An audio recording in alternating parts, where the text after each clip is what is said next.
to take this rebrand from the church very seriously, though, when just a few years ago... Yeah, a rebrand is certainly one way to look at it, but I do have some comments to add some context here in case you intentionally left them out of your video, which I have a feeling you did. The Church of Jesus Christ of Latter-day Saints has always been called that since its beginnings in 1830. But because you brought up President Nelson, let's look at his track record. In April of 1990, he gives an address to the body of the church entitled, "Thus Shall My Church Be Called."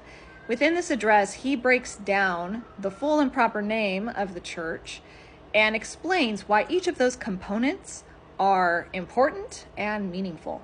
It's a really great address. You should check it out. But at the end of it, he says, when we use the full and proper name of the church, we are honoring Jesus Christ.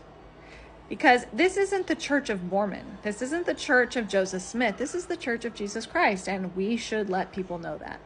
If we fast forward to 2018, when he becomes the president of the church, I would say it's very on brand for him to re-emphasize this. Obviously, he has cared about this for decades. It's nothing new to him, particularly in his leadership. Now, in the middle of all that, you mentioned the I Am a Mormon campaign.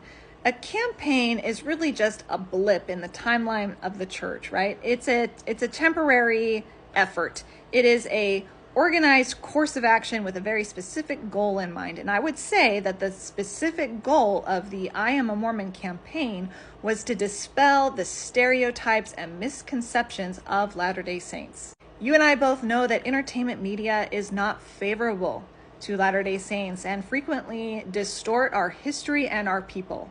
The I Am a Mormon campaign was just to say, hey, we're just like the rest of you. We raise families, we participate in society, we contribute to our communities, we have interests and talents, and we're learning and growing just like you are. It was a really great way to actually humanize us to the rest of the world. But let's get back to your other little comment there, that President Nelson said when we use our nickname over the proper name of the church, it's a win for Satan. And you kind of scoffed at that. Well, let's discuss it a little bit.